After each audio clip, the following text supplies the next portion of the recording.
Hello and good evening, everybody. We are back. I'm Lucas. This is Lucasgvariety, and this is Robotech, the MACROSS Saga, Season 3, Episode 4. And this is our final season for this campaign. And we're chugging along. So I'm back with my friends here to play this game. It is Tuesday, August 31st, 2021. Tomorrow is September, coming into Labor Day weekend, which means summer over, fall begins. Watch out, the leaves are falling. Pools are closing. Barbecues are happening. Football begins. All right. It's going to be good. Anyway, I'm back. Glad you're here. If you're here live with us, check out this thing above me. Setting up some new lighting so my beautiful face can be shown better.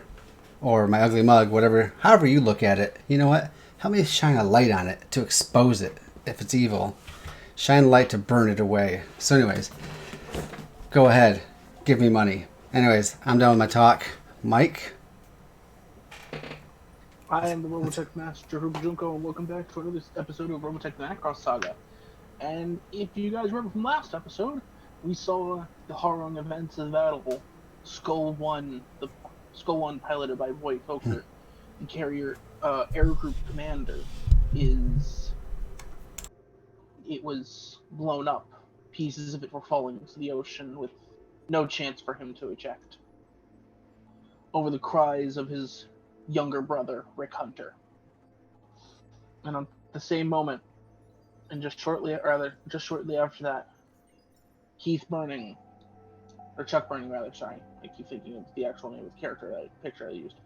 Chuck Burning, he sacrificed himself in order to pull the the powered armor that was attacking Lucas away and pull it right into the line of fire, only for himself to go down, but the monstrous armor to not go down. On top of that, in a moment of revenge, everyone can see as Archibald Silverworth charged forward, trying to get the last minute revenge for his fallen comrade who may or may not be alive, only to find out that he was not good enough and instead deftly defeated and left to fall into the ocean. And we pick up about 2 hours later. At this point, search and rescue helicopters have been going out, picking up those who have been shot down, those who can be recovered, any bodies that can be found, any debris that can be recovered. And Commander, you're getting the reports in, and this is the casualty levels from this last battle are much higher than they were in the previous ones with the aliens. Instead of casualties being spread across and squadrons being relatively intact for the entire journey back to Earth. Instead there was no chance for several of the squadrons. Several of them just entirely marked as KIA. One to other groups or removed services for their own safety. The medical wings are completely full as time goes on, and worse yet, seems like the plan to disgorge the civilians has hit a snag in that several of the actual containers that were meant to drop the civilians have seriously been welded into place and unable to fall free. So they got crushed?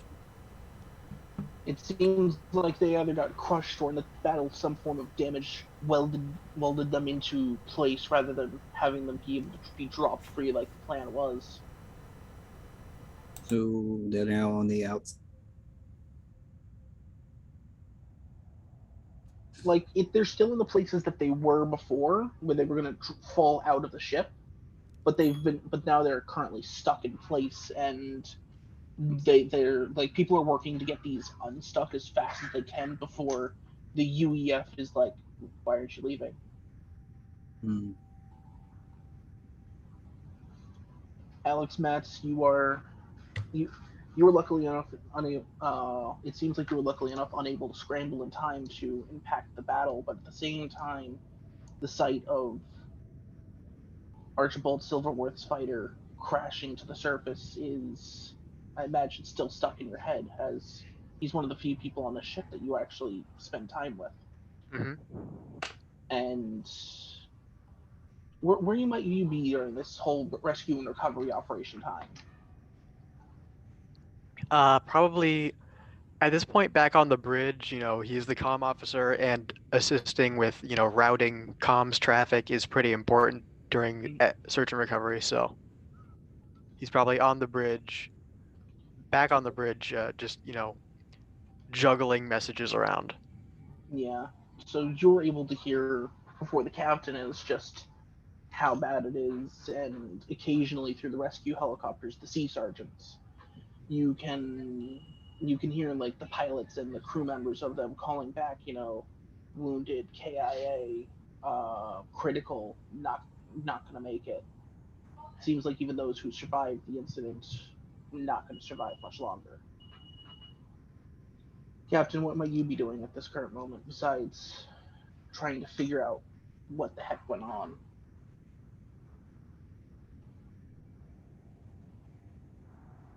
I think he is reviewing footage from like multiple tablets at once. Basically, every battle cam footage he could physically watch at once. He's in full mastermind and analyst mode of trying to figure out how he can get his planes to do better next time. All right. From the way that you see these things fly, it's anything unlike the other ones. Well, the other ones were very much more less. They were brute force. They were numbers and force, but their units were not up to par on a one-to-one basis. They could still provide a threat one-to-one, but the Veritechs did have the advantage in several fields. These new armors or whatever they are that have come around are showing to be both um, what's the correct word? A lot more durable, a lot more A lot fast, faster. nimble. Yeah. The amount of firepower that they have is equal to, if not greater than, that of the Valkyries.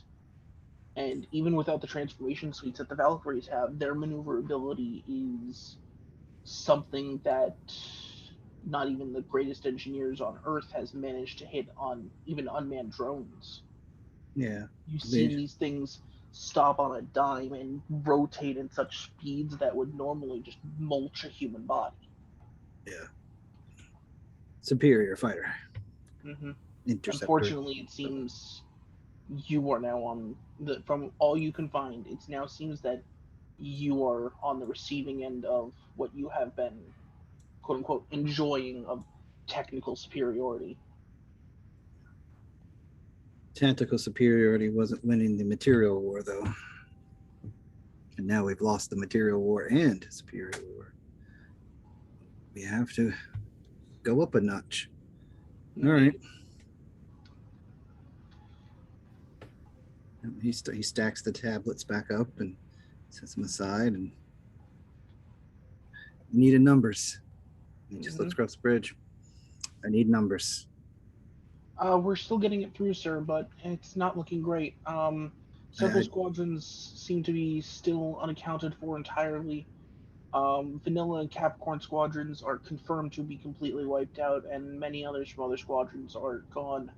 We also have no idea where Archibald Silverworth and Chuck Burning are out of Silver Squadron. What are the maintenance techs to cannibalize? Just like we did in the early days when we didn't know how long we were going to get back. If it's a piece in the water that's bigger than a matchstick and they have time to pick it up, and we can reuse it. Yes, sir. We'll reassign units as available. Machines are easier to replace than people, unfortunately. But yeah, no, as it's going to take a little bit while for all the information, everything to get through, especially after a battle like this. And at the same time, you hear from one of the communications tables from one Sammy Porter, who's taken over for one of the communications from one of the external communications tables out here, that the UEF has put in the order to leave as soon as they worded it in such a way that it's like leave when you are ready to or leave when you are able to, but it in all actuality from you having just been there, it reads as a get the hell off the planet or else. He'll type up a reply, personal one, Mhm. and he'll say, during the engagement, during our transformation to combat stations, the ship took minor damage that has broken a vital part of our ability to be in space. We are working around the clock to retrieve our people and return ourselves to spaceworthiness. And the second we have, I will signal you and we will leave Earth's atmosphere post haste. The enemy, my enemy, cannot be fought on the ground. You don't get an immediate response. It seems they might be thinking on it. They might have just sent that as an emergency, like please leave, please leave, please leave. We don't want to deal with this. We can't deal with this. But as it stands, If we're having trouble, they're definitely going to have trouble. Yeah, you have the super advanced mega battleship. They don't. But with that, we're gonna cut over to Archibald Silverworth. No, thank you. I'm good. You're good. You don't want to roleplay today. No, thank you, Mom. I'm all set here. No. All right. Let's see what happens. So, Archibald, you at this point you're in the cockpit. You're trying to do everything you can, and you see once again the horrifying frame of Chuck Burning's Valkyrie just fall into the ocean, but instead this time, instead of falling all the way down, you see it stop, and it just starts crawling through the air towards you. Its mechanical frame growing, extending, flesh starting to cover it, blood pouring out of it as you, as all you hear is, "It's your fault." What? I could have survived if it wasn't for you. No. I would have lived if you had just paid attention and been serious for once. Oh, no.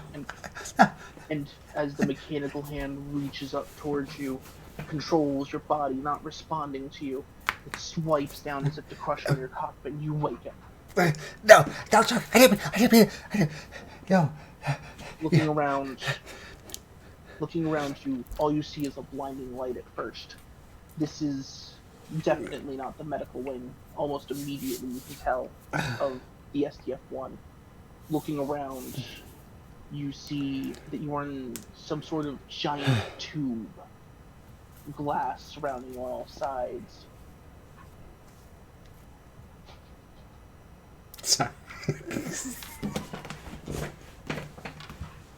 And around you, you see really nothing. The room, if this was a room on the STF-1, you are either shrunken down immensely or someone messed up the scale on feet, or rather meters to megameters, Okay. or something like that. Yeah. You look up and you can see what looks to be desks and tables and stuff, but for the most part, you're alone at first, and then after a bit you hear Oh no. then a sliding door opens, and you at first can't really tell who's in the doorway, just because of how bright it is in this room, and then the lights kind of tone down to a little bit normal, and sorry, give me 1 second. I clicked on the wrong character sheet. I'm gonna see a picture. Yeah, this is the character you see.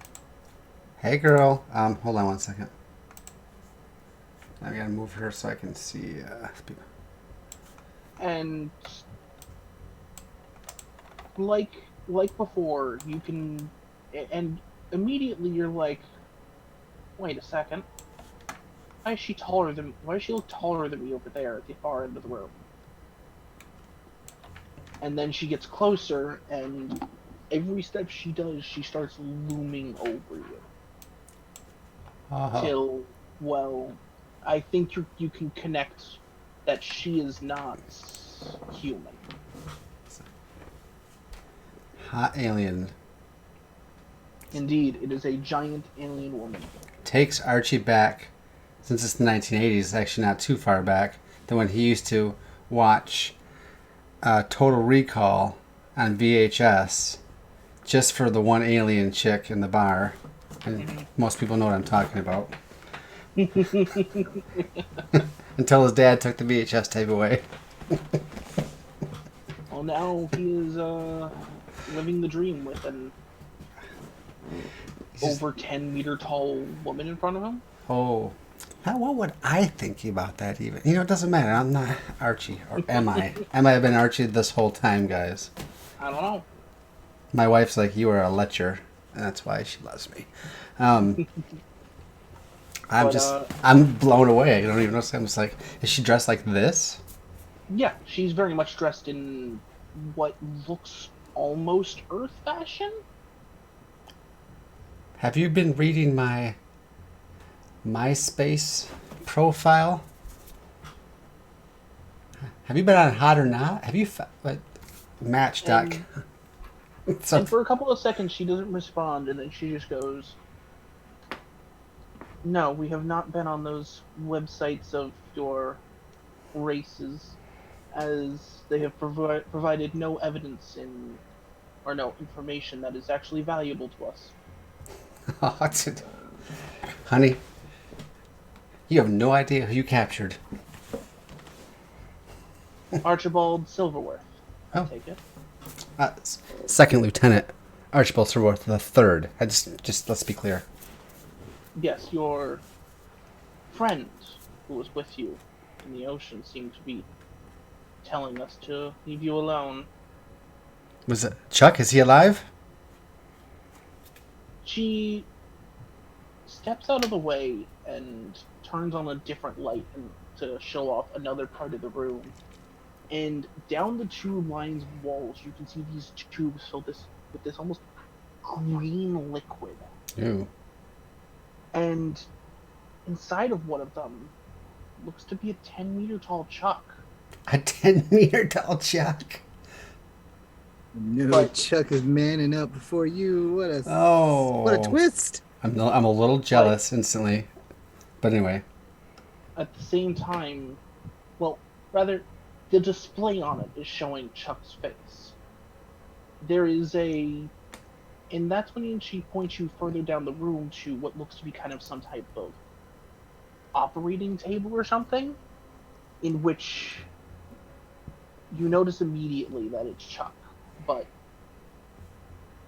he has been torn and rended for whatever reason, and he is no longer alive, to say the least. No.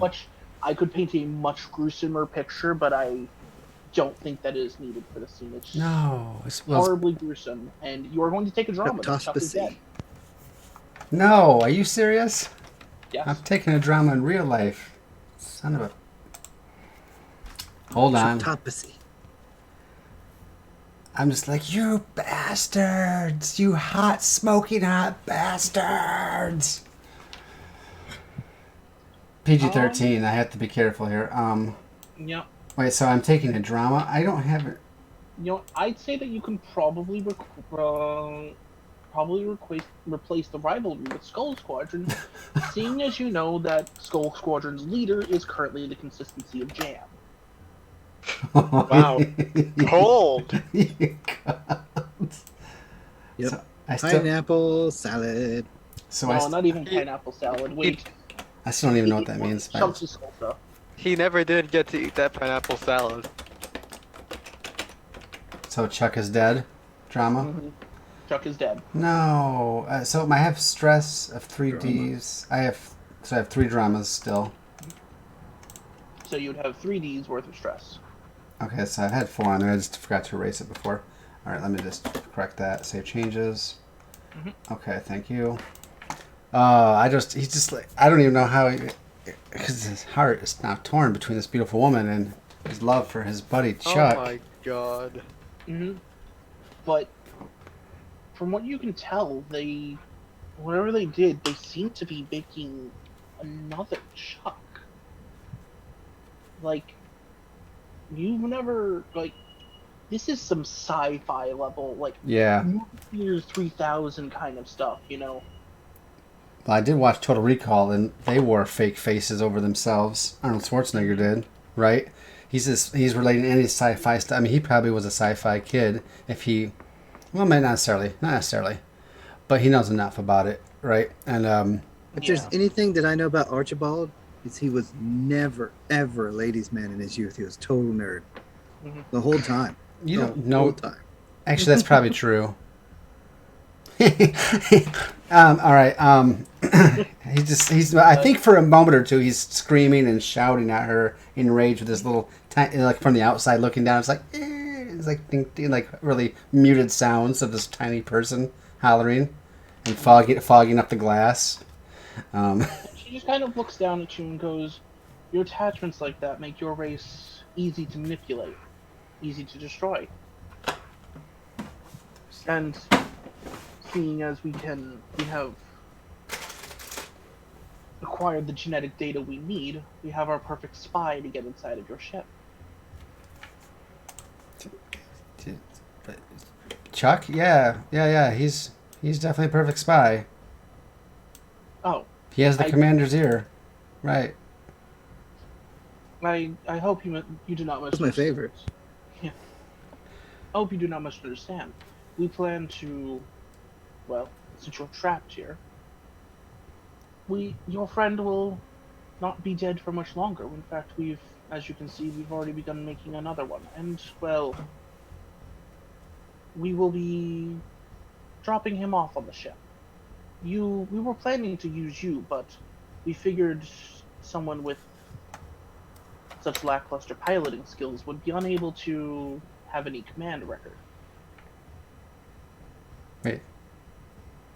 His lackluster piloting skills are mine. Yours. She's insulting me. she's doing it with almost this smug look on her face. Sure. Like, Ouch. but That she's hurts. putting a smug look on, but the voice coming out of it is very calm and calculated. He's like, well, I guess that's true. You probably picked the right person, fortunately. But it should have been me.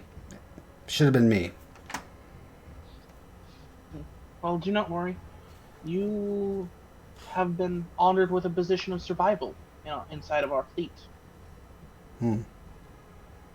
Our fleet commander has chosen you, along with several others that we have captured, to join her pet collection.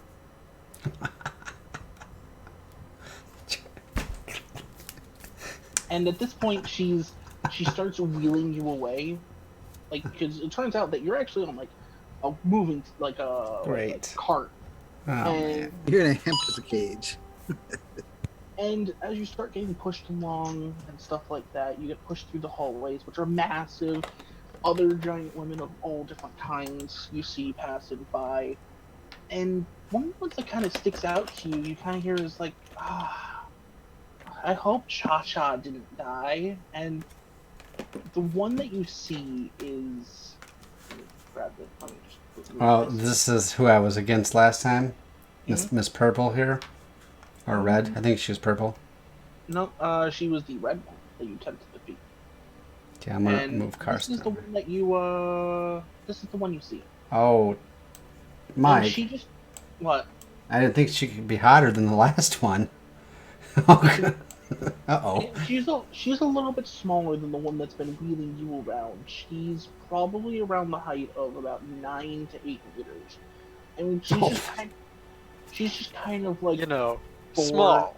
Yeah, small for as a tribe. And she's kind of just sitting near she's sitting at these tables and kind of kicking her legs. Like, I hope he didn't die already. He was somewhat fun to play with, but really he needs to get rid of that side actor of his. They were just no fun. They ruined our date.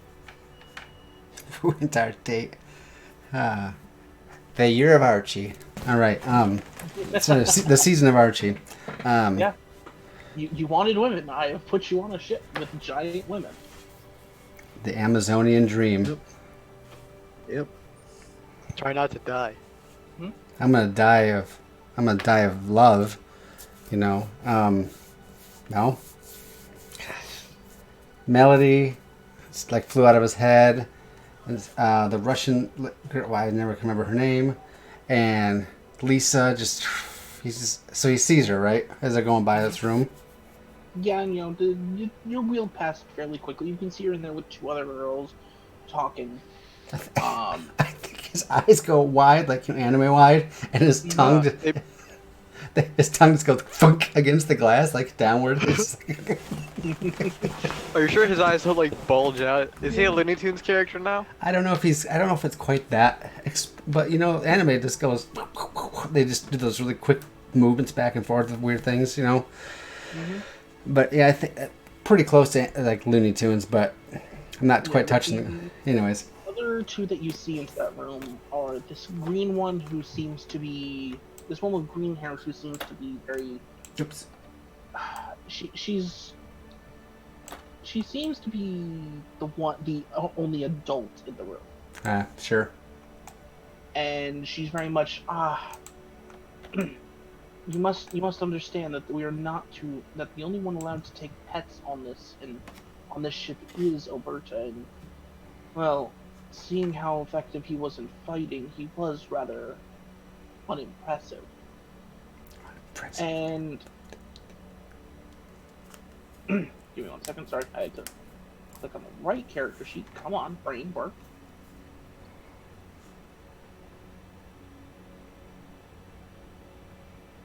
Green hair. And then the last one that you can see specifically in there, she's got this blackish hair, this kind of bored look on her face, and she's just like, do we really have to? Can't we just like blow up their planet or something? Like this is. I just rather not do this anymore. Like, this is boring. They won't even be nice enough to step into my line of fire. Like, oh dang. No, you don't get to hear too much more as you are wheeled past them. Did any of them sound like the commander officer that destroyed my Veritech that protected? The one with the green hair seems to match the voice. Okay. So like now there's like just a waterfall dripping down Archie's tongue until he's by the room. And he's just like, past the room. Did I wake up from a nightmare into a dream? What the hell has happened? Okay. If your dream is warrior women that will destroy your entire base and leave nothing but a scarred planet behind, then I guess you could call that a dream. Well, the warrior women, you had me there. And as you finally get through, you're brought into this room, which at first looks like a giant, almost aquarium kind of room. Like, you see all these, like, little... Like, you know how you go into the pet store and they got all the pets? They kind of, like, have that corner sometimes where the pets are put into cages and stuff. Mm-hmm. It looks like that almost, except when you look, there's weird things that are out of order. Like, that one right there, those are bears, but they're, like, on their hind legs with big, muscular upper torsos. And they're, like, punching the glass, trying to get out. And that one over there, those guys look like they have these horns growing out of their head. And, like, you're noticing very quickly, this isn't for pets, or, well, in the normal sense of what you know. This is pets as in people she's collected from races. Mm-hmm. You see another one, which is this one robotic creature who seems to be almost hovering just off the ground. He's entirely metal, but doesn't seem to say anything. And there's another one which seems to be these bird-like people who there's another group of them besides them that they're shouting with. Boy. You can't understand anything they're saying because it's all alien to you. And eventually she stops and she picks up your container and then drops you into this other container with only one other person, a singular woman with rather long red hair and no, she's very much what's the correct word? Curvaceous. Oh boy. Wait. What was the first thing? A senior woman? No. It's this woman with a long red hair. Okay. Like this hair goes all the way down past her hips. It's long. She seems to be dressed in UEDF military uniform. Seems some kind of officer or such. Wait, what does that belong to? Is that from? Is she from that's your side. She's from the SDF-1? Well, not the SDF-1, but the greater military power that the SDF-1 is attached to. Okay, so from Earth, though. Yeah, from Earth. Well, wearing a Earth uniform anyway. And this is what you see. And she's my size? Yeah, she's your size. I've been dropped into a pet container that she's already in? More or less. Yeah. Like you've got a little, like you got one of those like hamster water things. I was thinking. And they've got like a couple of little. They got like little.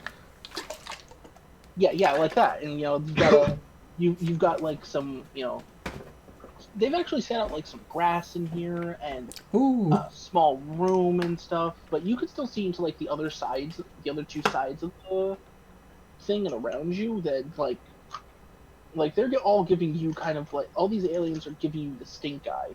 Except the mechanical one is just kind of staring at you with this soulless look as if trying to peer through your soul itself.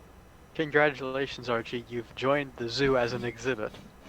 Well, matter of time. Instantly are the unliked one. Weird. No kidding. He should be used to it. That's the story of his life.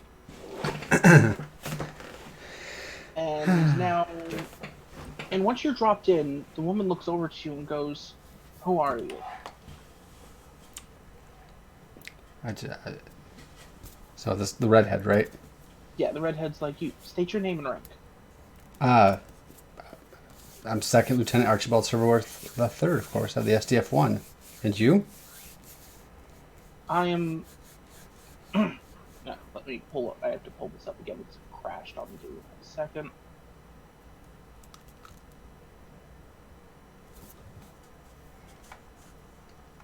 Stupid thing. I'm captain in the UEDF Army, Alberta. Isn't that the name that they said she's the only one that can collect pets? I thought that's what one of the girls said in the room when we went by. I don't think I said that. Oh. You might have said that. I might have said that, but either way, like she seems to be like everyone. Even if I did say that, there's the fact that she's your sized. No, yeah, he's just trying to pay attention now as best he can, and it's difficult. Because, I'm sorry, what did she say? Her rank was? She said she was captain in the UEDF Army.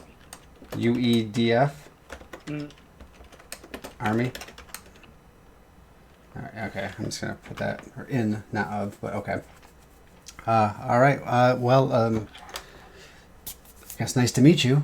We are captives, apparently, of the Zentradi alien race, which are these giant aliens. Yes, I've seen the reports. We were briefed on them before we came to drop off units to you. Oh, sorry you got mixed up in the crossfire. It's no place for any of us to be, or even... And I don't know who all they are, but they don't want to be here either. This is terrible. from what I can gather since I've been in here for a few hours, they seem to be just like us, other aliens or like captives. None of them have been really responsive, unable to understand English. Okay. You guys like. No, one of my friends sent me something really stupid I can't show.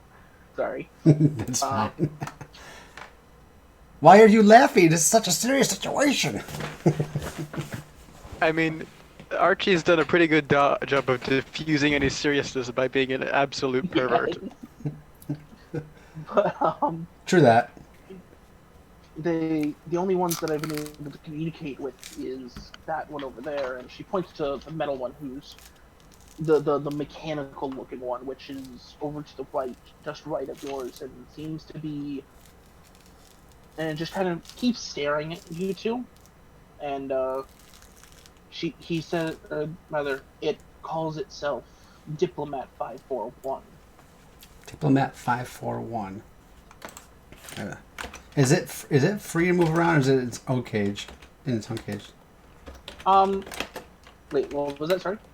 Is Diplomat 541 free to move about, or is it in its own cage as well? Oh no, it's in its own cage as well. Everyone Okay. here is in their own cage Okay. with like little pellets, like a little pellet dispenser and a little water thing. They've even put a wheel in here. I was hoping there was a wheel. Thank you. And and she just kind of sits down and like, if only you had left Earth sooner. And now I'm stuck in here because of you guys. We didn't. We tried our best. We had to. There's nothing we could do. The captain got called away to Alaska. We had to wait for him to come back, and it's about as soon as he touched down, they came in. We've been gone for months. We have civilians. We had to try to get them back on Earth. You know how that is. That's what we do. Is we protect them. I understand that, but at the same time, there's a greater need to protect the life on Earth, isn't there? Like, I agree.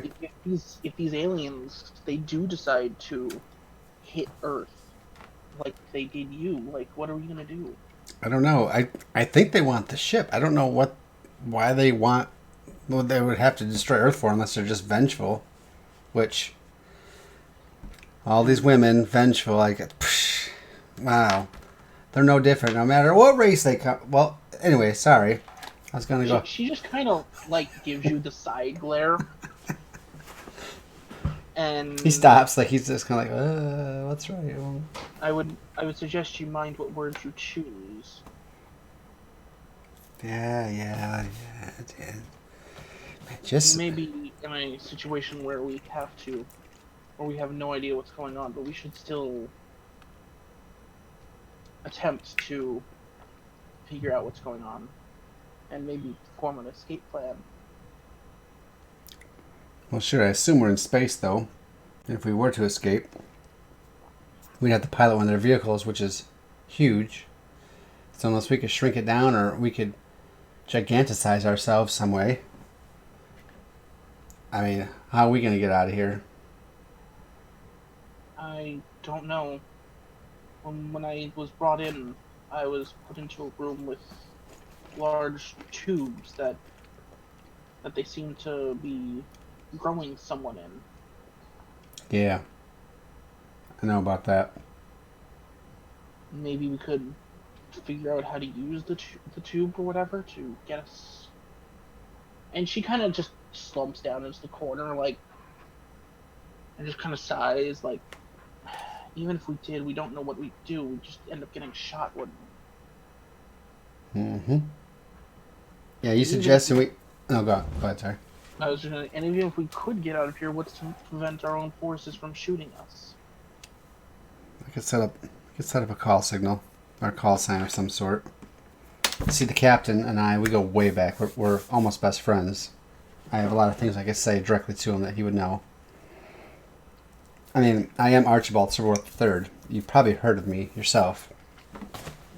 I'm having a flash forward of you're calling to the radio. It's me. And I turn to someone and go, that bastard just said, kiss me. Shoot them down. She kind of just looks at you and goes, "No, I've never heard of you." It's okay. Yeah, she took But- some head trauma, but it's okay. Continue. We haven't really been able to hear too much from you people, you in space. We've only recently gotten any information once you landed back on Earth. We got attacked. How many months have we been gone, Mike? You've been gone quite a few months. Let me pull it up here in the book, because the book has a neat... I think... The Robotech, the Macross Saga, actually is a very nice timeline for anyone who wants to follow along at home. Make sure to buy it, guys. It's a great book, trust me. 10 out of 10 supportive. Eli knows. We're not paid. We just like the book. I wish I was paid to say that I like this book. But, it's been about a year. Like, this is... Okay. So you guys left first in February of 2009. It is currently May 2010? 2010. Oh, over a year. Okay, so... A year and change. February. So like 15 months or something. Okay, so I'm like, yeah, so it's been like 14, 15 months. They attacked us on Earth. We tried to use our weapons on the SDF-1, which we were only learning about. And it actually teleported us to the far side. Was it Pluto? Where did we go? How far was it? You went out to the other side of Pluto. Okay, yeah. It transported us, it teleported us, or whatever you want to call it, to the far side of Pluto. And we've been racing back ever since then while fending off this race of aliens the entire way. Like months and months and months of sleepless nights and being on call and not having a lot of fun, frankly, just to get back here and try to get the civilians down, which we've lost a whole bunch. And that's about it. We had no time to think. We just try to get home, not knowing what these people want. So I'm sorry that we've caused a lot of chaos, but they brought it to us. So Haven't they tried to talk to you about anything? Have you talked to them? Was there a miscommunication or something? nope, they seem to be a race bred for war, and that's all I like doing. And they killed my wingman Chuck, and I hate them. I'm sorry for your loss. The transport plane that the transport squadron I was put in charge of was destroyed too. I was the only survivor, unfortunately. I'm sorry for your loss. It's been great for all of us. It was my first command position out of the academy. Command positions suck. They sound good on paper, and when you're in the academy dreaming about it. But when you actually get there and you have real battle, terrible thing. It is. The burdens are great. Commander? What? Yeah. We're saved. I'm like, maybe if nothing else, and I hate to say it, maybe we can just sabotage them from the inside if we can get out of here. Take them out. I mean, I don't know anything about the inside of the ship. I've only seen where they've been wheeling me around, and as far as I know, the way that they've been talking, we're more like pets or animals to them. Pets, yeah. Apparently not good at flying and fighting, which I disagree with. But anyway. Well, if you survived this long, you must be a great pilot. Probably one of the best aboard, no? Nah. I just got lucky. His whole attitude's like gone kind of like downhill since talking to her, like more realism and less fluff, So he's just kind of like, yeah. No. We should probably keep an eye out and observe and exchange what information we know. Well, what about this diplomat? Well, as far as I can tell, he's been around here for a long while, but he's cryptic and doesn't like answering fully, it seems. Oh, riddles. Less riddles and more just obtuse on purpose. Oh. So an annoying robot. I had enough of those in the STF one. Well, it's alive, and it's she kind Cyborg? of trails off like she doesn't know, like it's an alien. So I guess we're the aliens here. Robot, cyborg, alien. They ain't human. I don't know. I don't really trust anybody. I guess, I mean, we're in the same, like, basically little room, right? How big, Yeah, like... this is a fairly big. Well, it's a for a normal sized room. This would still be fairly big for keeping like a whole bunch of pets of different kinds. Like this would be like a whole display in a pet store. No, I'm about, like, the cage that we're in The specifically. cage you're in, it's fairly big. It's enough. Like the way they have it set up, there's plenty of room to like walk about and stuff. Like it's still a cage, so you're maybe 20, 30 feet across, Okay. 20 to 40 back. Like there's some space to get around and stuff. It's small, but it's enough to that you're not like cramped up next to her. Like apartment size, decently sized apartment. Yeah. Except without any dividers. Oh, great. No, Big no old, good. big old shoebox. So when Big old shoebox. he's just like, oh, I have to use the bathroom. I'm going to have her turn around. Jeez. This is great. Can't even give us little, like, partitions or anything. Yeah, no, the bathroom, it does seem like they have a actual like little bathroom set up for you, but it's a miniature toilet in the corner of the room opposite of where she is sitting. And the beds are in between them. Also, I'll be right back while you think upon your situation and think of how you could have saved Chuck. Oh, okay. Jeez. It's all your fault. Oh my gosh, that was You mean, let this Mike. happen. You know, You know, this wouldn't have happened if you had had a Robo-Cola in your hand. Robotech. Sponsored by Robo-Cola. Robo-Cola now with We- 3 exciting new flavors. Sorry, go ahead. Dead Wingman flavored Robo-Cola. Giant Hot Aliens flavored Robo-Cola. Oh, I like it. What else we got? The Crushing Weight of Responsibility flavored Robo-Cola. No. That's my new favorite. Has life got you down? Do you feel like a rat in a cage? You are, unless you drink Robo-Cola, which sets you free. Robo-Cola. Robo-culture with flavor. That's the ad for Brief Respite from Reality flavored Robo-Cola, which is actually just beer. it's just Robo-Cola flavored beer. Yeah, it's a mixed drink, and they call it the Escape from Reality because that's what you drink it for.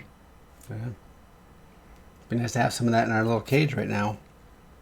Oh man, You got some high quality H2O. that was a good You go to a commercial. little bar and go, Hey man, you've got the best drug around, dihydrogen monoxide.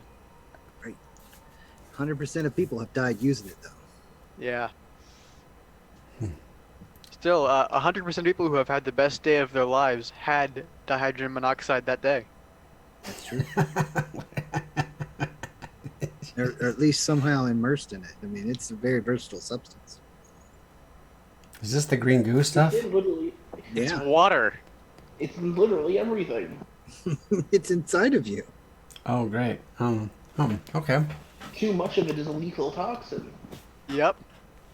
Look how Mike keeps jumping in here. Hey Mike, we're trying The to ghost of Mike. we're trying to do commercials while you're gone. Actually, we Yeah, did it's one. true though. You can get poisoned by drinking too much water, And not enough.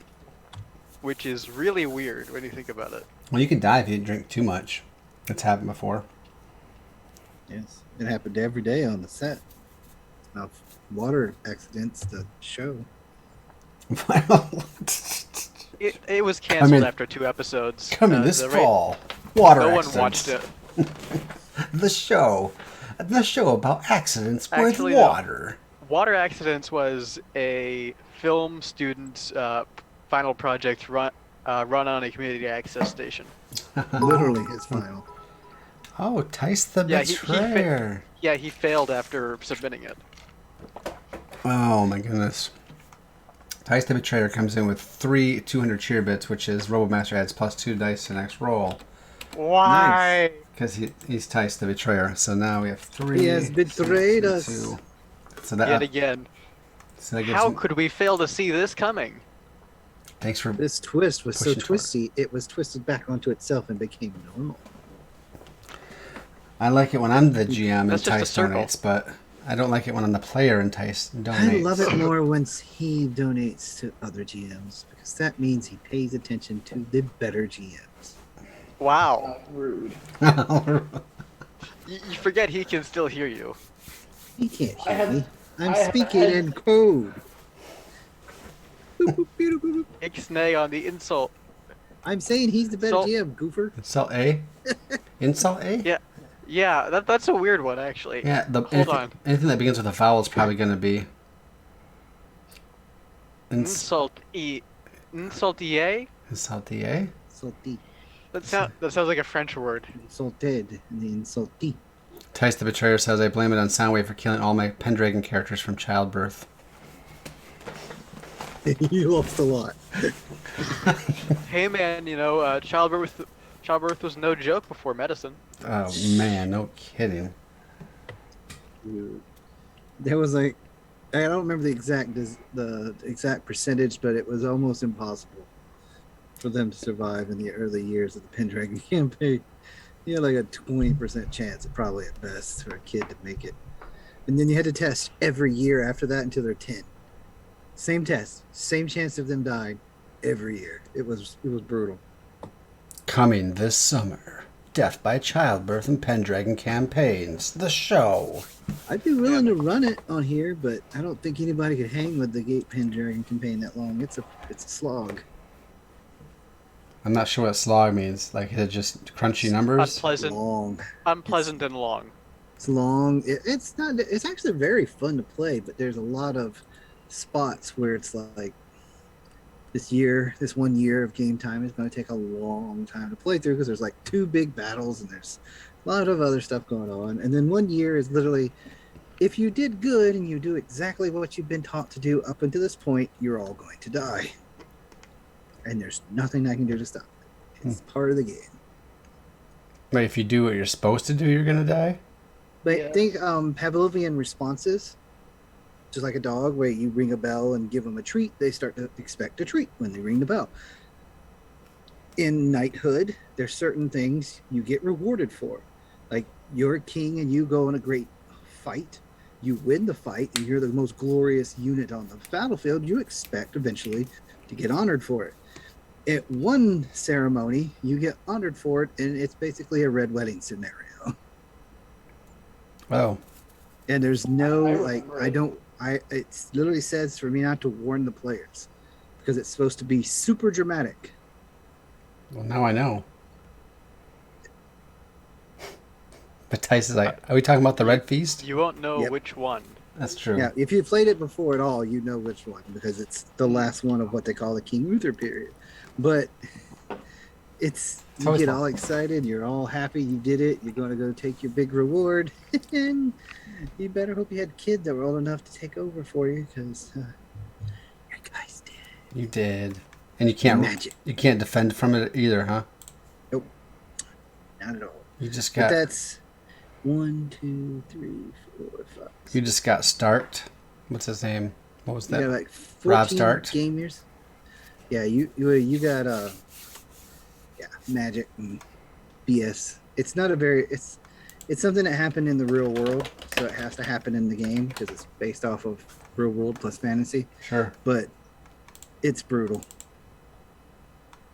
And then it becomes lawless time because all the leaderships are dead. And then here comes Arthur as a baby boy. So the game has 3 or 4 different periods where the tone changes. So it's really hard to keep people interested because the King Uther period is very fun because there's a lot of script. There's a lot of big battles that happen that the players can get all involved in. They get a lot of glory. They have a lot of fun. Then the Anarchy period where all the big leaders are dead. There's no king. The Saxons invaded about that time. So there's a lot of, quotation marks, anarchy. And then Arthur is the boy king when he's a young man and reestablishing the kingdom, that's a whole different style of playing from the anarchy, because now there is a king and there is a point to the realm, but you got to rebuild it. So you're helping him rebuild the realm, and it just kind of bounces around like that 2 more times. In total, the book is 429 plus pages long. And you have fun with there that. is 1, 2, 3, 4, 5, 6, 7, 8, 9 timelines, or 9 sections of timelines that they call periods. All of them at least 5 to 10 years, and you play by the year. Well, great, thank you. But yeah, no, sounds horrifying, but also I fun. remember playing that. With Robotech, Kevin. Beck. And I remember that Red Wedding. That was not fun. It's not. Well, thanks for the interlude, everybody. Robotech is now back. No. I had to hit the bathroom. I did not expect that to go through me so fast. But yeah, no. But Alberta eventually looks over at you and she's like, "You said that you had to get the civilians off. Was there any plan? I remember hearing word that they weren't allowed off." Oh, yeah. Whoops. Well, we weren't going to take him back to space if we could help it, so we prepared to drop him and drop kick him off as we into space. It wasn't the commander's idea. It was me and a couple of people's ideas, so we did it while he was gone in Alaska. So I don't know if he liked it or not, but he came back, we got attacked, and then we started jumping into space, and we, I think, dropped him off safely. Because if we had to go back to space, we didn't want to take them with us because they're a liability, and they didn't deserve to be there. It's unfortunate that the enemy seems so willing to get rid of anyone in their way. I mean, from the way some of them have talked, do we even know if Earth is still alive? Like, do we know anything?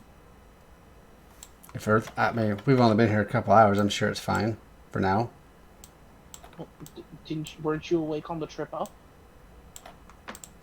On the trip up, I was fighting as they were attacking, and then I got shot down into the ocean, and then I woke up here.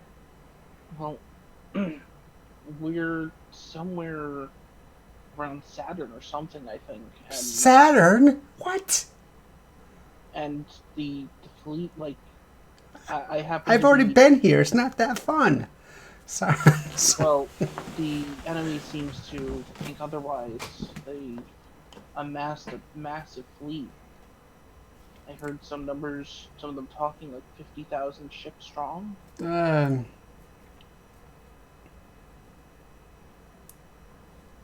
Maybe. I mean, could you fight off 50,000 ships of whoever these people are? Probably not. So I guess the only option is to get bigified, make their commanding officer fall in love with me, and then pull the strings from behind the scenes and make them leave. I guess that's what we're gonna have to do. We're gonna have to do it. I don't know. I haven't even seen her. And even if we did, from what I understood, she's very much one who is willing to step on those two and break. She's willing. She wants to break. Everyone in here is broken into the sense of being. They are who they're pets at this point. Many people don't. Many of them don't like it here, but at the same time, none of them are willing to risk angering her.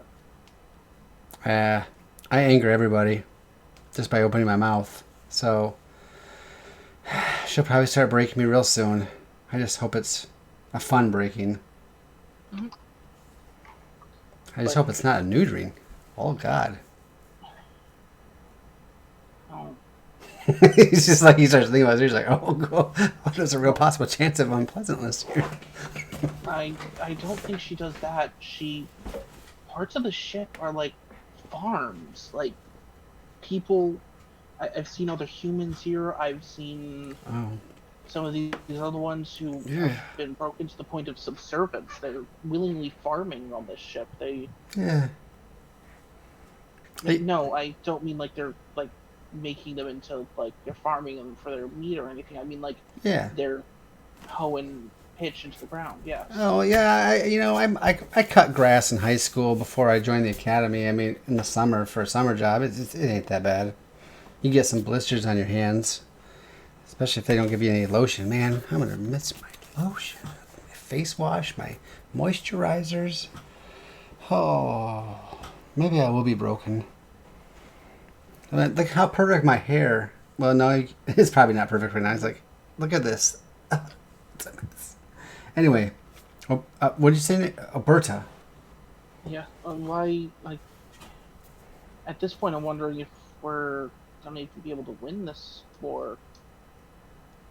Well, I'm gonna keep my seduction plan in the back of my noggin. Otherwise, we'll just have to think. I need some time to think. I see Fine. there's beds there, toilet, hamster wheel, water, and grass. Yeah. He starts. I don't know what at this point because usually This is a MacGyver moment. It's like I could wet the grass with my saliva, he's all dried up probably. and I can make a whistle.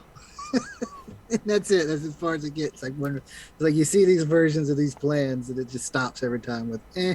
I think Is it micronized grass or just Zentradi sized grass cut really short? No, they've made like a nice little enclosure with what they can gather of the humans needing. Grass. There's a small tree in there actually. It seems like a fir of some kind. I think. It's not mahogany, unfortunately. They would never give you such a strong material. Nah, I understand.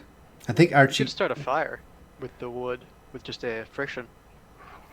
We'll see if we get there. I think Archie like walks over to the toilet and like he's not using it, but he sits down on it, and it looks suspiciously like the thinker. He's just like just kind of from the same angle, and he just starts pondering. I don't know. Yeah, she just kind of curls up and in the corner, just kind of sits there, and eventually, about 30 minutes later, you hear the steps that have become synonymous with now giant women, and a different one enters, one who looks like this. Not like this. It looks like the other. Wait a minute. She looks like the first one. She has a enhanced décolletage. Mm-hmm. Okay, I gotta get her down, move her down the screen so people can see her. Okay, there we go. All right. And you kind of start she walks over directly to your human container and kind of pulls it out like a drawer, like you store your tools in, like a mini plastic drawer. Okay. And you see her reach her hand inside, and it seems like she's going for Oberta. And Oberta is starting to freak out. Oh God, no. I think Archie tries to dash and stand in the way and block her from grabbing her. And you just hear come on, I need you to move. And she kind of does like a little this, and it's not forceful enough to hurt you, but it sends you flying. Yeah, it's. I mean, yeah. You land on the bed, by the way, which is very soft, actually. Did they get down feathers for this or something? Oh gosh! Quit tempting me. Maybelline. So he's just like, yeah. Oh, ooh, no time. Get your hands off her. But by the time you get back up and going, she's been grabbed and she's absolutely freaking out, and the hand is being pulled out, and you have been shut in there alone at this point as she walks away with her. He's just up to the glass, like, Alberta! And she's dropped into the similar tube that you were dropped into and wheeled away at this point. And that's where we're going to cut back to, Ah, boy. want to go back to the party over here. It's been a couple hours now at this point, guys, and recovery operations at this point have ground to a halt just because there's either everyone's been recovered, they're gone, or what's left of the materials in the water has sunk, or it's not worth picking up. Of course. And so at this point, you've gotten word that the actual the shelters that you were going to launch out with the little flotation things have been actually freed. The damage was on the external side. It turns out it was part of the panels that were supposed to open up got welded in by enemy fire, it seems. But they managed to get it open, and they're ready to drop on your command. Yeah, he'll order the drop as soon as and then start lifting off, or as soon as we're clear of the water itself, so that we're not putting a vacuum to bob them things like a rubber ducky in a pool. Okay, yep. So you guys, they're already going to dip in the water and bounce around. I don't want it to be like 10 miles down. They go fly back up. So you manage to, you start the takeoff procedures and start getting going, and eventually high enough above the water that it won't cause too much harm to them, along with not having a giant backwash of your engine. You drop them into the water, and a number of different ones drop down. And for the most part, it seems almost all of them do. Though you do receive report that about 3 or so are still that got unfortunately just had some kind of mechanical malfunction, and due to the rush nature of this crazy plan, rather. Yep, 75% is still better than 0.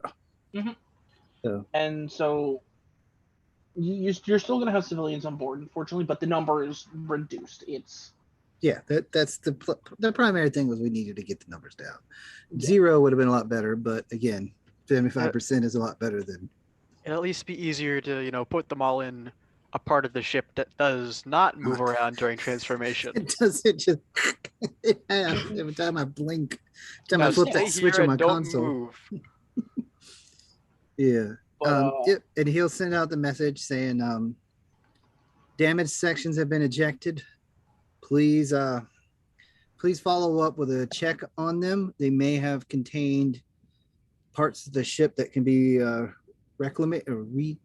reclimatized to use, and possibly have stowaways on board. We did have a lot of people disappear on our manifest right as we started taking off. Boop. And like hit 2 or 3 enters. Seriously, there's probably people in there. ... For real. Period. And then that's it. He sends it. Yeah. And as you go up, subtle. You get a response that they're going to go check it out, and you get a really annoyed of, if there are people in there and they do say that the captain or some military person ordered them, we will have to talk again in Alaska. High command. He sends it immediately back the second he gets it. Smiley face emoji. I would look forward to being allowed to talk again, depending on the enemy's ability to kill me or my ship or all of our race when we surrender this ship to them per your plans. ... Not mine. Enter and send. And he just he closes. Goes calm. He's like, no more responses. We're going. Time to go now. And at this point you have finally made it back into space.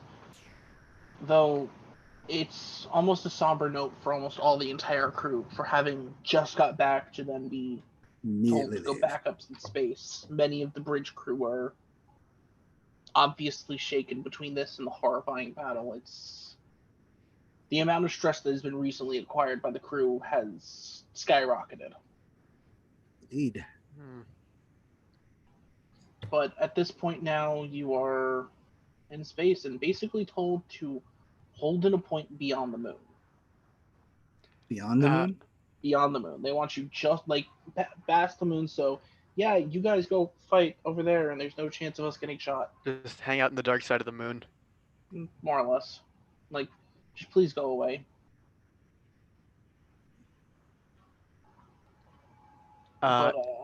Is there any more communications work to be done right now? Or is my job basically not Your happening. job is you're getting. There's obviously the communications between, patrol groups and that stuff. But at this point, you have finally kind of your situation's calmed down enough that you could, if you want to, probably head out. Yeah, I'm gonna head down to the officers' bar because Alex Matz needs a drink. All right. Yeah, Captain. You see Alex Matz step out of his communications booth. He gives a salute. And you start heading down that way, and for the most part, it seems like everything's going pretty well. And you get down to the bar, well, as good as can be, As good as it can be in the aftermath of a horrifying battle in which many of our pilots died. Including the most notable ace pilots like Roy Foker and that Yeah. other guy, and Chuck Burning. Too bad about that other guy. Yeah, too bad about the other guy. Really? No, Archie is why Alex is going to get a drink. Yeah. Copper bottom or whatever. He's to be missed. Thank you, Alan. Thank you. Is he the only one who remembers anybody's names? Your name's the only one I ever got wrong, but I think it was always on purpose. Yeah. But as you start going down to the officers' quarters, you manage to get down there, or the officers' bar. You get down there, and all of the booze is missing. The entire, all the shelves are missing. This place looks like that someone ransacked this for the last night of their lives, and or the medical corps might be using it all. He lets out a big, just a little bit exaggerated sigh. All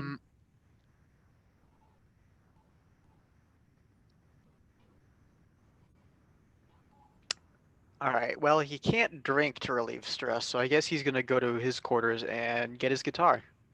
All right. On your way back, you start going down, and obviously it's in the main barracks that's still in the main city, which is now partially a ghost town. Certain places have started back up since some civilians couldn't be dropped, namely some of the restaurants and some of the entertainment venues. Luckily, were the ones that managed to stay around, and not that god awful clothing boutique that used reclamated human flesh. Pardon? We legally cannot talk about that one. Of course. Yes. For legal purposes, that was a joke. Yeah, for legal purposes, that was a joke. For in-universe terms, no one shopped there. It was really creepy. No one ever went missing, but they don't know where they got the material for the clothing. For the quote-unquote real leather made on the SDF-1. Roboculture. Yeah. But as you're going down, you give me an observation test real quickly. Observation? Yeah, just kind of, seeing how aware your character is of what's going on around you. I don't remember what I roll for that. Just pick 2 of your skills. All right. I will use... You sketty sweep. I will use Mysterious Pass to gain an edge here. I'll allow it. Because Spy. Mhm. And I think I'll use Counter Position and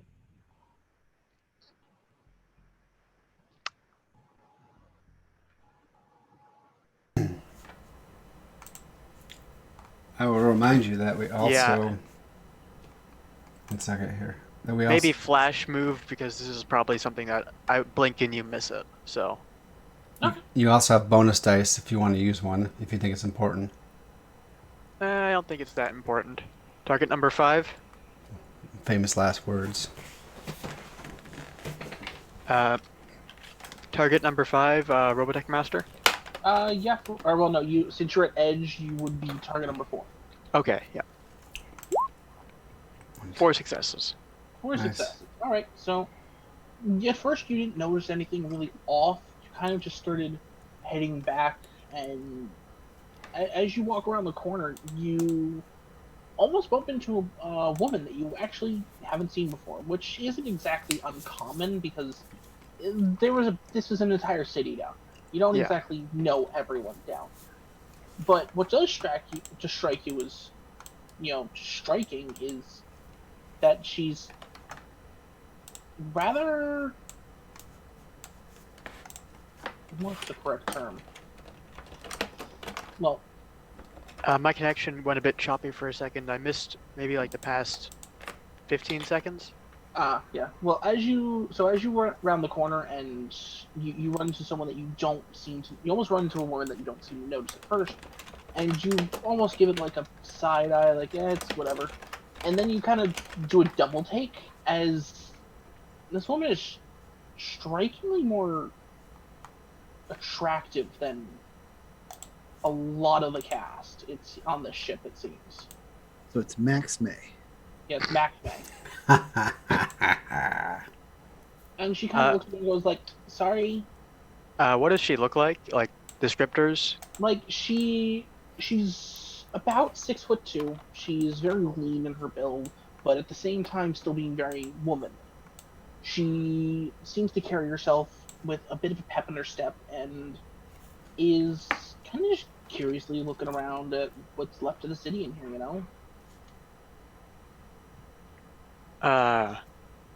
Do I know about the fact that there were any civilians left over? Yeah, you would have heard since you're one of the communications officers that a couple of the things just kind of weren't able to go due to mechanical failure.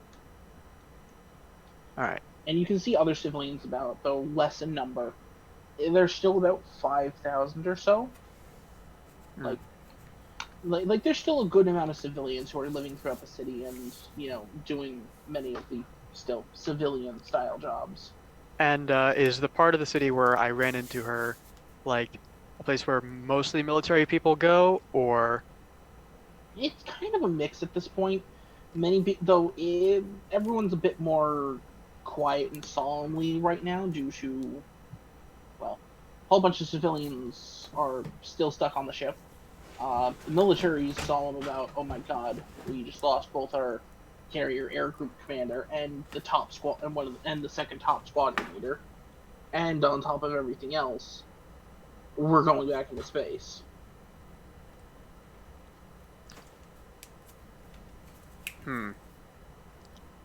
Aside from the fact that she's attractive, is there anything like striking, like suspicious, or? It's just one of those things that you kind of have to do a double take. Like you don't really know. It's kind of just odd. Like you know when you see someone, you kind of have to do a double take out of the corner of your eye. Like it's one of those situations that she's strikingly beautiful, but the way that she presents herself is very much something that it would have been someone that you might have heard rumors of or something, but she seems to be kind of just here. And before she walks away, though, she does kind of turn back to you and go, do you know any place where I can get something good to eat? Yes. I haven't really, eaten out too much. I've mostly just kind of taken the ration bars that they've, thrown at us. It's a bit of an odd time to be getting takeout, but I do, if you'll follow me. And Thank you. Alex sort of changes course. I was going to do this later anyway, but he heads over to the Chinese restaurant. Yeah, and you head over there, and she's just kind of smiling as she's walking along. So what's your name? I'm going to give a... Don't give the name that's on your uniform. Alan. Yeah. Alan. Do our uniforms have name tags? I'd imagine so, yes. But Okay. she's obviously kind of more interested in like you and everything around you, not specifically like the name tag. That she does seem a little airheadish.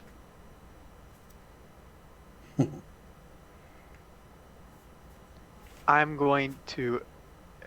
Our name tags are they like only last name, like rank last name, or Yeah, it's first probably like initial? name last name rank, if anything. Yeah, I'll give her my last name and a fake first name. All right. So Alan Matz. That's right. So I'll just Oh, give her that. okay, yeah. And she kind of goes in and was like, "Nice to meet you.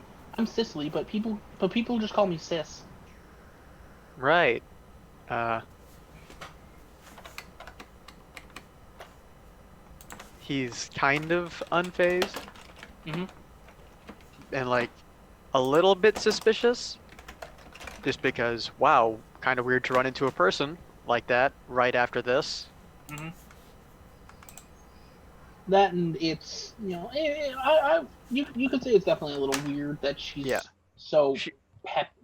yeah, she's acting very cheerful for just having survived this immense battle and being stuck in space. Mm-hmm. I'm definitely going to keep an eye on her. Okay. Yeah, she's kind of following you and looking around and like she doesn't seem to do anything overly weird for anyone like this. It's just kind of like, Yeah. and even now, like the city, it feels almost different at this point with so few people inside of it now. Hmm. Like it's a different feeling of the city, even for you. So Yeah. it, so her popping out, obviously less people means you're bound to run into a few new people, right? Right. But she kind of follows you along. So, so, Alan Matz, you like one of those fighter pilots or something? Something like that. Well, then I guess I should thank you for saving us. Uh, I didn't do a whole lot. I mean, if you did anything, that's still saving people, right? I suppose you could think of it that way. I mean, even if you didn't contribute too much, you helped keep someone alive, so that means that someone else kept someone else alive. That Kind of a, is a positive way to look at things. I mean, you have to be. This place is horribly depressing. If I didn't think of it like that, I'd probably hang myself. Like, he gives her the side eye because, like, after a big tragedy, that's not really very funny. Because I'm pretty sure, like, he knows that there's a lot of depressed military people now, and Yeah, no, she's, if anything, overly chipper and has a very, very positive attitude with cynical outlines, but yeah, something. yeah. Hmm. So as we make our way to the like nearer to the Chinese restaurant, I'll like point at it and like say, there it is. It's a pretty good place. I've eaten there quite a few times. I do They're have like things. family. Yeah, they're almost like family. They've been so kind. Uh, I do have things to do, so I hope you enjoy your meal. And he'll start moving off in the other direction, back towards where he was going. All right. And she thanks you and gives you a hug and runs off to go get some food. Yeah, and Alex will shoot a text to Minmay saying, "I think we might have a counter spot, a heading your way. Blonde hair, overly cheerful." And you get a text message back uh, from the captain.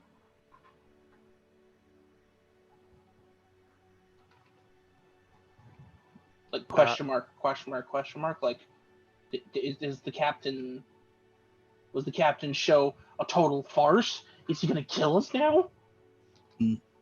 no, uh, no clue. Uh, unlikely. He seemed to be amicable, so long as we didn't make hostile moves. Third party, question mark?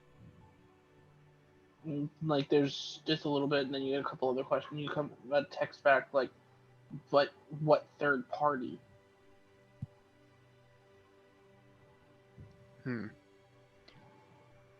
UEDF independent from his command? Yeah, and then she'll kind of respond, we'll keep an eye on it. Luckily, few agents still on ship should be able to work with this. Our pods didn't drop. But, yeah, no, with that, she'll, you see Sis walk over and, she goes into the restaurant after giving one final wave and goes and kind of vanishes inside, leaving you to your duties and your now less cheerful, cynical environment. Yeah. With that, Alex is going to head to his room and sort of get his guitar and just sort of either play the guitar sadly in his room or play the guitar sadly in the park. See. So you start playing it sadly in your room and you get the smell of pineapple salad. He obviously, Lucas was one of the only other people he was really friendly with outside of, well, maybe not exactly friendly with the captain, certainly professional with the bridge crew. Yeah. But, man, one of the few people I was friends with just died. Yeah. How depressing. I'm going to go play the guitar. You know what? Maybe that should be a drama for you. All right. They are people and they're dropping like flies. Mm-hmm. Yeah, I'll call it they're dropping like flies. Yeah, that works. Also, you can probably erase the drama of who am I now that you know who you are. Yeah, I got rid of that. Okay, I just looked at that and it's on your sheet. But, yeah, no, so we're going to jump over to Captain Colors for the last little bit tonight. Captain Colors, and finally it seems like there's no more enemy forces. The UEF says they've recovered several pods with notable civilian stowaways. And that there will have to be an investigation once things are solved. And with that, you finally actually have some time to do stuff if you wanted. He is going to get on the comms, the outgoing communications, not internal. Mm-hmm. And as they're approaching their hiding position from the planet, basically don't look at me, Earth, on the other side of the moon, he's going to send a beacon out into space. Oh. It's just going to consist of, this is Captain Colors of the SDF-1, or as you would call it, your target vessel. There you go. Yeah, your target vessel.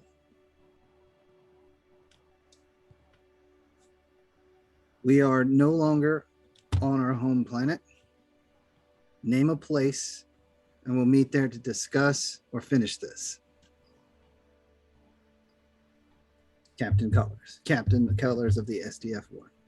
All right, so they're able to put together a pod for this and send out basically what is the equivalent of a bullet, but it's a signal beacon. Yeah, like a comm buoy. Yeah, they basically shoot at a comm buoy towards, back through the solar system. Back to our route. Yeah, more or less. Figuring that logically the enemy has to be somewhere along the planets or something. We know they can jump. We can't, so they could go anywhere inside the system is definitely an option. Mm-hmm. We can't catch them. We weren't trying to catch them before. We're trying to just stay ahead of their current jumps. Mm-hmm. You were playing FTL. Yep. Except you were just slow. Yeah, except you were constantly behind enemy lines. But with that, you actually have some time to yourself, though. Hmm. He doesn't do well with time to himself. He's kind of a burdened individual. And now that everything's abruptly settled down, literally nothing is going on at this point that needs your direct overseeing. Like, you know how they say to hand work down? You've run out of work to hand down.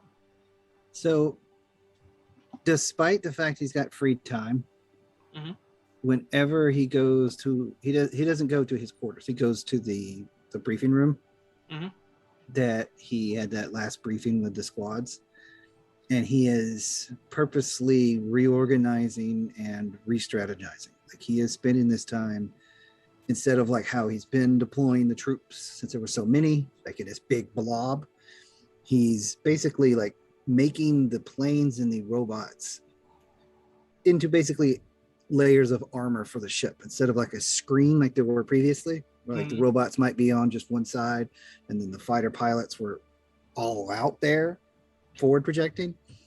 He's repositioning so that if what happened on Earth happens again, the enemy has to contend with the mechs, the pilots and the Veritechs, and the ship's own guns all at the same time.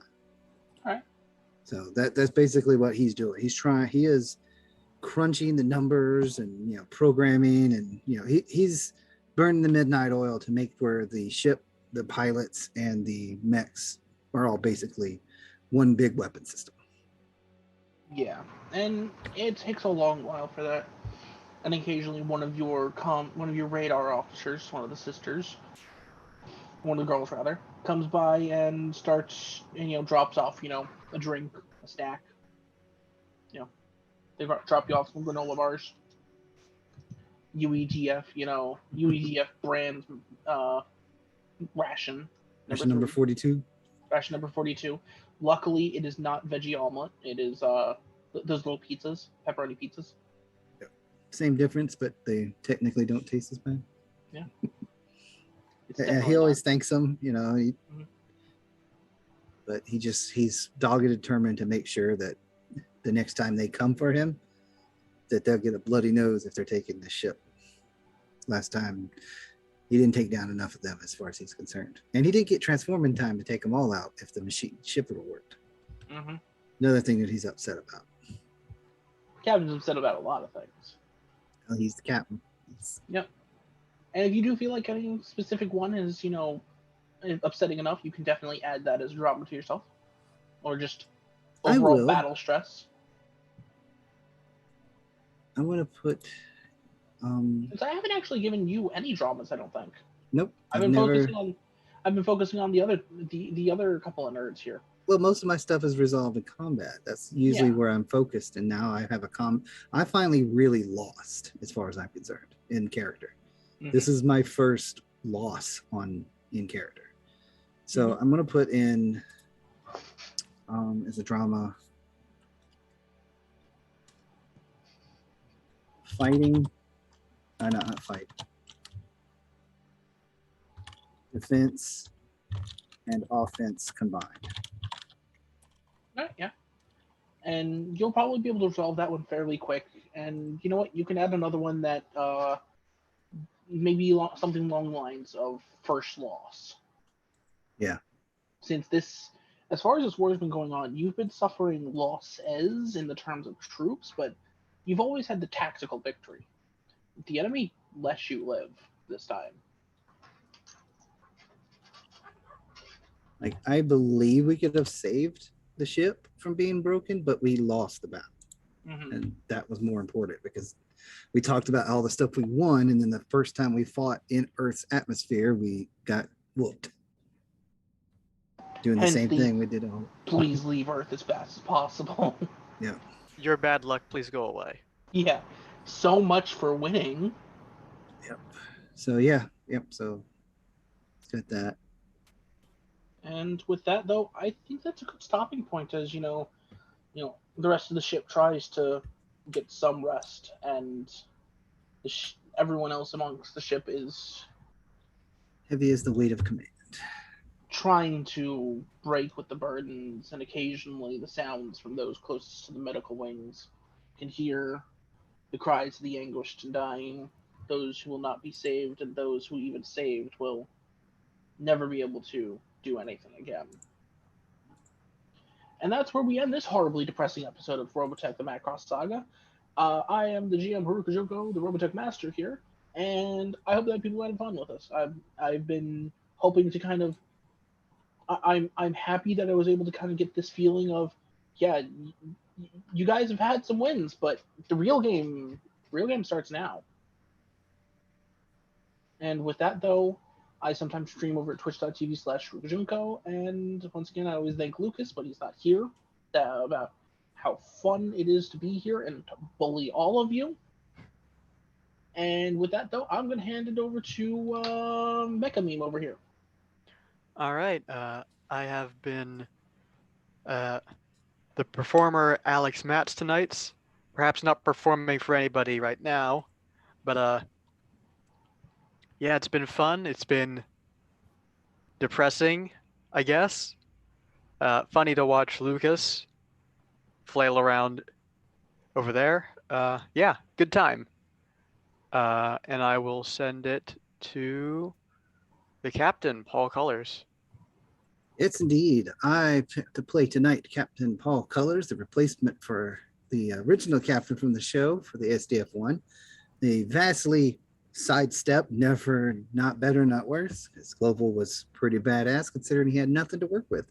I run on the opposite Tuesday from this right now. We're still running Alien RPG, which right now we're on the last act of Destroyer of Worlds cinematic for that game. My people have survived so far, but people are starting to drop dead now because they said, well, we thought we were all going to die. So I took off the training wheels. Pause for a break for drink. On Thursdays, I don't remember if it's this Thursday or next Thursday. I also on the Band of Blades, not Band of Blades. Yeah, is it Band of Blades? Yes, Band of Blades. And when Alien RPG is over, we're going to be swapping over my time slot to a Mecha hack, which is a hack of the Black Hack, which was inspired by the Powered by the Apocalypse systems. We're going to swap over to using that system to run a Mecha versus Kaiju game that is set in the Operation Blackout area of Australia from the Pacific Rim universe. The only difference is instead of my players playing the giant Jaegers, since that wants to do the drift thing, and I kind of like the idea that the giant ones need it, but I don't want my players to be forced to try to role play being inside each other's head when physically that's not possible. So you wouldn't know everything that pilot crew would know if they ever drifted. So they're running in special made like mini Jaegers, hence why they have to have a team of 4, hopefully, to do the same job as one giant mech. That hasn't had a cast yet, but I am finishing up most of the tabletop assets for Foundry. So that will soon go out for a casting call. I have no one in mind. It's just whoever wants to play. If Luke's cool with you, I'm cool with it because he hasn't stirred me wrong yet, and I'm on his channel. Other than that, I think that's it. Lucas would probably ask you to check the bell notifications and all that good stuff to make sure you're subscribed if you can, to help him out, put new lighting into his thing to improve his streams, but he's not here right now. So here in a few seconds, we will be hitting the raid button to raid a channel while he is gone. All right, let's see who is available. Don't forget to like, comment, subscribe on YouTube, and also those people who are here, definitely follow and make sure to keep up with the shows going on here, because all of them are great. Mine's the best. All of them are great, and yeah, no. So who are we rating today? Looks like friend of the castmate from Alien RPG, Just Dorky Teacher. Ah, yes. Let us go raid him and go make fun of him. Let's see how this works, or if it does. Hopefully. Oh, this is going to be awkward. Robo-Cola.